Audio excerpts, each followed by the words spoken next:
The phone buzzed for the 7th time, and with every vibration, her smile cracked a little more. It was 11:43 p.m.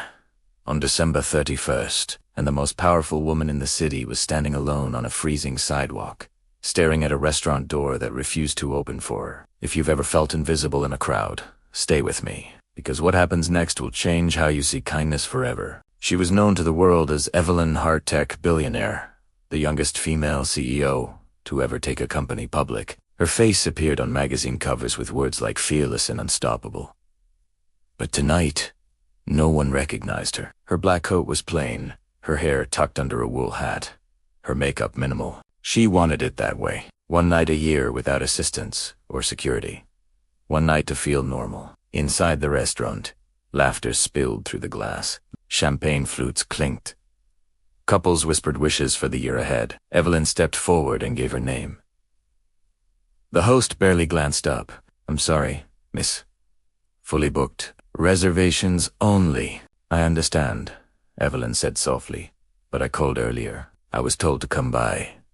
The host sighed, already turning away. Everyone was told that the door closed.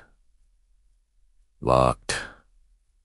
Just like that. Evelyn stood there, the cold biting through her gloves, the city lights blurring. It wasn't about the table. It was the quiet realization that, without her title, her wealth, her influence, she was just another lonely woman on New Year's Eve. Across the street, a man watched this scene unfold. Daniel Morales adjusted his scarf as his 80-year-old daughter, Sophia, tugged on his hand. "Daddy, are we late?" "No, Sophia," he said gently, forcing a smile. "We're right on time."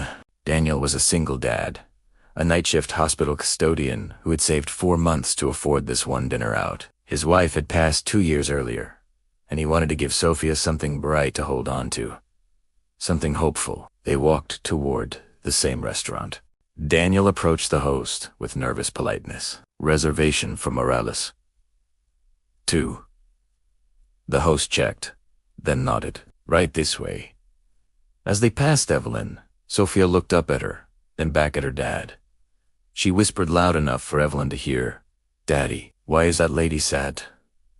Daniel stopped. He really looked at Evelyn, not at her coat, but at her eyes. They were wet, distant, tired in a way money could never fix. The host said impatiently, "Sir, your table." Daniel raised a hand. "One moment." He turned to Evelyn. "Ma'am, do you have a place to be tonight?" Evelyn hesitated. Pride screamed at her to lie, but exhaustion won. "No," she said. "I thought I did." Daniel glanced at Sophia, then back at the warm glow inside. He swallowed hard. "We have a table for 2, sighed slowly. "But if you don't mind sharing, we'd be honored to have you join us."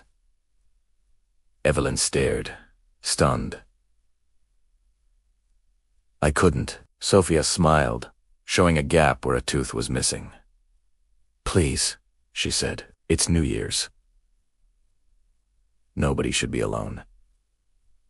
If this moment is touching your heart, pause for just a second. Where are you watching from? Drop your city in the comments. And if stories like this matter to you, please like and subscribe. It tells the algorithm this kind of kindness deserves to be seen. Inside, the table was small, tucked near a window. Daniel apologized. Evelyn insisted it was perfect. Sophia talked about school, about missing her mom, and about wishing for a dog. Evelyn listened like every word mattered. At midnight, as fireworks lit up the sky, Sophia raised her glass of apple juice. "2 new friends," she said. Evelyn lifted her champagne, her hands trembling. "To brave hearts," she replied, looking at Daniel. For the first time in years, she didn't feel alone. The next morning, headlines exploded. Local hospital janitor saves tech CEO without knowing who she was. The restaurant's security footage had gone viral. Millions watched the moment Daniel stopped and chose kindness. Grown men admitted they cried. Lonely souls said they felt seen. Daniel woke to his phone ringing nonstop. He panicked, worried he'd done something wrong. Then, a black car pulled up. Evelyn stepped out, this time in a tailored suit, confident and radiant. She smiled. "I hope I'm not too late." Daniel stared, confused. "Late for what?" "For thanking you properly," she said, "and for keeping a promise I made to myself last night." She knelt in front of Sophia. "He reminded me what courage looks like. I'd like to help you, Dad, if that's okay with you." What followed wasn't a check waved for cameras. It was real. Evelyn funded Daniel's education so he could move into hospital administration. She set up a scholarship in Sophia's mother's name. She partnered with the restaurant to launch a program reserving tables every holiday for people who couldn't afford one. But the biggest twist, Evelyn kept showing up. School plays, hospital events, Sunday dinners.